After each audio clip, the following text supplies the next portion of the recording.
Saúdo uma vez com alegria o Padre Rafael, o nosso diácono Givan, mas muito especialmente cada um de vocês que está aqui na Catedral do Sagrado Coração de Jesus e tantos que nos acompanham através dos meios de comunicação social nesta manhã. Nós, católicos, o mundo, nós continuamos vivendo a alegria da ressurreição do Senhor. Primeiro, porque durante toda essa semana que passou, nós praticamente todos os dias vivemos uma grande Páscoa, uma Páscoa de 8 dias, que se manifestou assim, especialmente através da liturgia. Na liturgia das horas, por exemplo, a gente rezava todos os dias os mesmos salmos do dia da Páscoa. Na liturgia como um todo, na missa especialmente, todas as celebrações era rezado ou cantado o Glória, para mostrar a alegria que a igreja, os cristãos sentem, né, pela vitória de nosso Senhor da morte, né? Pela vitória da ressurreição, assim sobrepondo a morte. E ainda, nesse tempo, nós continuamos agora até Pentecostes, mas todos esses dias, no total 50 dias, né? Para comemorarmos e celebrarmos esse grande mistério da ressurreição. E já disse, na liturgia, nós fomos rememorando, assim como os evangelhos iam nos apresentando Jesus aparecendo aos seus discípulos, mostrando-se vivo, apresentando as chagas, até mesmo fazendo uma refeição com seus discípulos, conversando com seus discípulos, enviando em missão, prometendo o Espírito Santo. Nós ainda vamos continuar assim, ao mesmo tempo em que nós vamos vendo como a igreja começou o seu trabalho de anúncio dessa ressurreição. Todos os dias, na primeira leitura, muito especialmente, né, mostrava-se como os discípulos de Jesus, iam agindo em Jerusalém, em outras cidades, a partir da ressurreição, curando, perdoando, falando, anunciando sobretudo o querigma da nossa fé, denunciando que Jesus foi morto na cruz, que muitos daqueles que ali inclusive estavam com os discípulos tinham aprovado a morte de Jesus. Mas ao mesmo tempo, hoje que nós vivemos esse segundo domingo de Páscoa, nós vemos esse anúncio forte da vida de comunidade, da vida da igreja, e como a igreja, sobretudo, vai exercendo no dia a dia essa grandiosa misericórdia de Deus. Assim como vimos na primeira leitura, a comunidade que vai se organizando na oração, vai se organizando no anúncio, vai se organizando na caridade, especialmente no auxílio àqueles que mais necessitam. Nós vemos que o próprio Jesus no Evangelho, ele também vai dando indicadores e como que enviando a comunidade igreja. Então, poderíamos dizer assim, que o primeiro ato da misericórdia de Deus por todos nós é que Ele nos enviou seu Filho, que Ele morreu na cruz, foi morto na cruz, mas que Ele não ficou na cruz, morto, não ficou na morte, mas que foi ressuscitado. Não pode haver ato de misericórdia maior da parte de Deus por todos nós do que isso. E o segundo é que Deus quis, por sua vontade, estabelecer no mundo como que pessoas, quase uma organização, ou uma forte comunidade para ser testemunha desse amor de Deus e dessa misericórdia de Deus. Quem é? É a igreja, que somos nós, que recebemos tudo pelo batismo, que recebemos tudo pelos sacramentos, né? Por essa misericórdia institucionalizada, para que nós sejamos no mundo testemunhas deste amor de Deus. Portanto, a ressurreição, o mistério pascal de Jesus Cristo e a igreja. Para quem quer verdadeiramente valorizar a misericórdia de Deus, para que ela chegue na mão das pessoas, é preciso que essa valorização passe pela comunidade. Vejam, por exemplo, como Jesus valorizou a comunidade. O Evangelho é tão claro, né? Depois a gente teria que falar sobre isso com mais tempo, entendeu? Mas vejam, por exemplo, Jesus, de tantas vezes que apareceu aos discípulos, ele sempre apareceu aos discípulos em conjunto. De maneira especial, o Evangelho hoje dizia que no primeiro dia da semana, os discípulos estavam reunidos. Diz até por medo dos judeus. E ali Jesus entrou. Jesus entrou, não sei como, né? A porta fechada, a janela fechada, todo mundo medroso. Como é que Jesus entrou? Mas chegou dando-lhes a paz, sugerindo-lhes a paz. A paz esteja convosco. Vejam, comunidade. No primeiro dia da semana.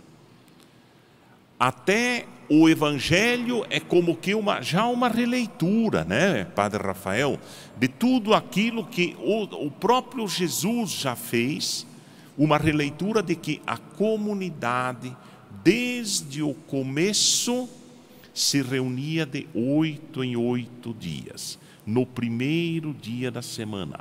Não era o sábado, que era o último dia da semana, mas o primeiro dia depois do sábado, o dia que Jesus ressuscitou e apareceu aos seus discípulos, como nós vimos. Depois continua, 8 dias depois, o que era? Primeiro dia da semana. Jesus voltou, encontrou novamente os discípulos reunidos, denotando assim que eles já tinham um costume de se reunirem para celebrar a paixão, a morte e, sobretudo, a ressurreição do Senhor. E assim, vejam, o diálogo com Tomé. O Tomé, né? O evangelista dá essa impressão, representa provavelmente o mundo de hoje, a sociedade de hoje, que é capitalista, que acredita muito na ciência, que precisa ver as coisas mais ou menos comprovadas para poder acreditar. No primeiro encontro, eu não creio. Eu quero ver as chagas na mão. Eu quero colocar a mão no lado do peito, ali onde foi machucado, onde entrou a lança. Senão eu não acredito. Não parece o mundo de hoje perguntando? Como crer na ressurreição? Quem pode comprovar? Como crer em Deus? Como comprovar Deus? Tem matéria de Deus para a gente analisar lá no laboratório? Tem DNA de Deus para a gente analisar? Não é isso que o mundo pergunta? Sim. O mundo pergunta por comprovações. Depois de ter visto tudo, né? De ter levado até um puxão de orelha de Jesus, né? Tomé faz uma das mais lindas profissões de fé dos evangelhos: meu Senhor e meu Deus. Meu Senhor, de antes da ressurreição, né?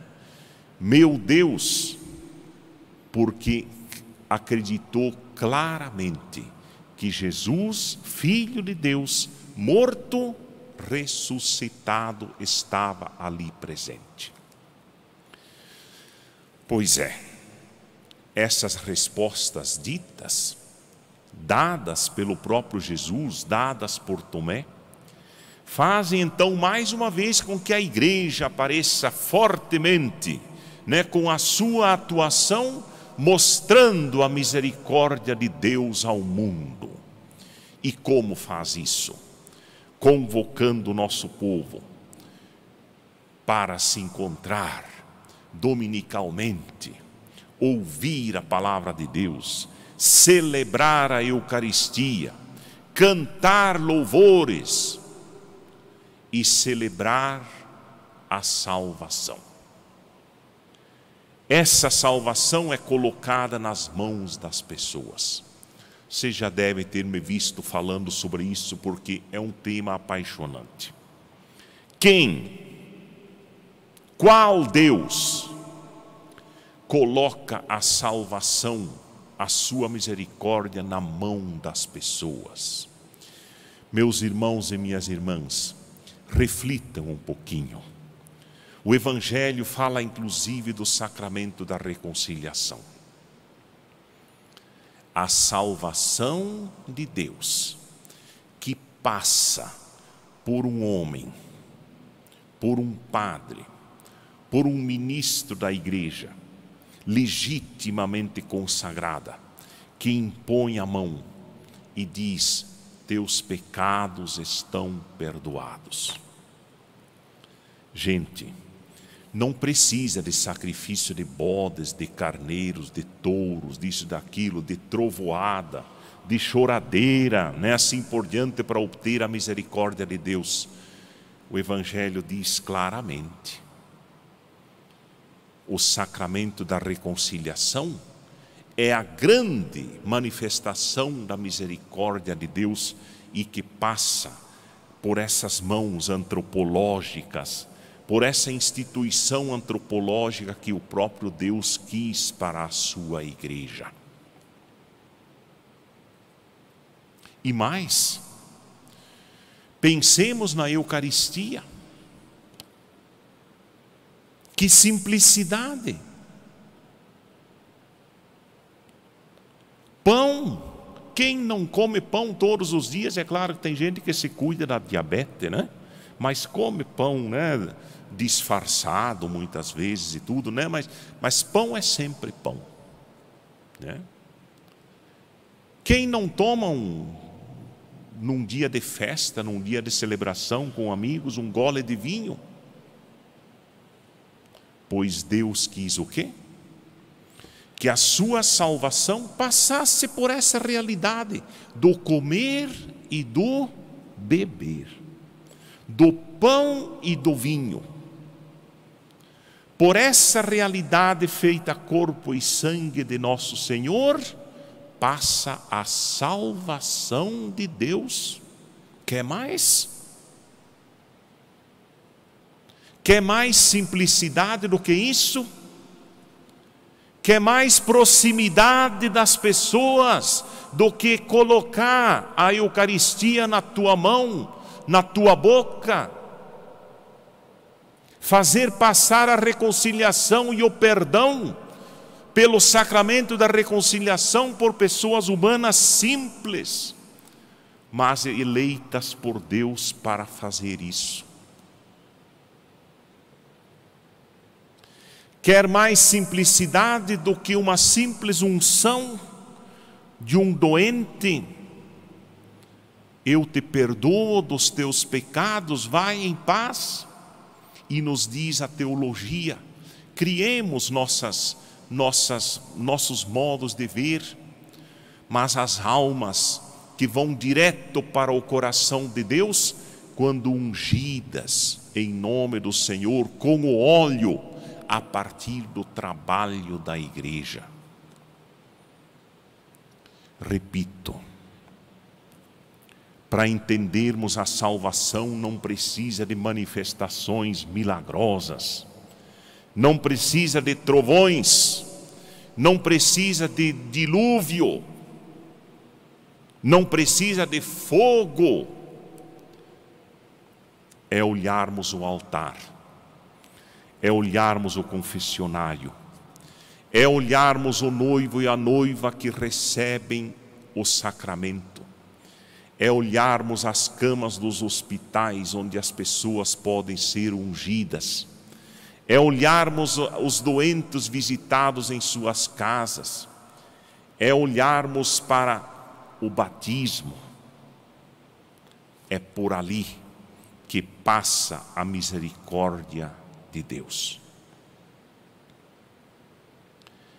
Por isso, meus irmãos e minhas irmãs, João Paulo II foi iluminado,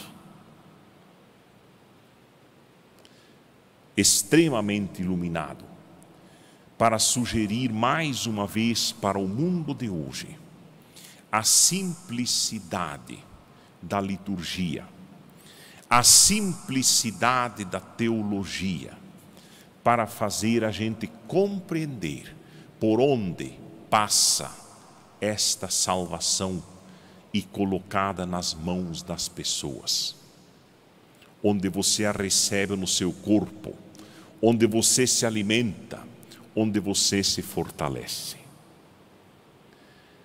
Prezada comunidade, essa também é uma realidade para o mundo urbano. Nós estamos aqui no centro, estamos no coração de Londrina, onde praticamente a cidade começou, onde o trabalho da igreja iniciou. E a partir daqui nós podemos espalhar essa realidade. Foi aqui mesmo que na terça-feira da Semana Santa celebramos a missa dos Santos Óleos, e daqui os padres levaram os santos óleos para os mais diferentes recantos dessa arquidiocese para levarem essa salvação. E é claro que o anúncio, como fizeram os discípulos na primeira leitura, tem que ser metodologicamente bem pensado, com palavras bem ditas, com coisas bem explicadas, com modos para fazer o nosso povo entender, mas no final das contas a palavra ou a salvação passa por esse anúncio da palavra, por ouvir e entender a palavra, por celebrá-la e fazê-la acontecer através dos sacramentos. Deus seja louvado por esse dia da misericórdia, e exatamente porque nós podemos sim celebrá-la todos os dias, porque ela é tão próxima de nós, que às vezes tem pessoas que duvidam que ela exista, mas ela está aí, para quem quiser se aproximar. Por isso, reconciliemo-nos com o grande dom da misericórdia de Deus.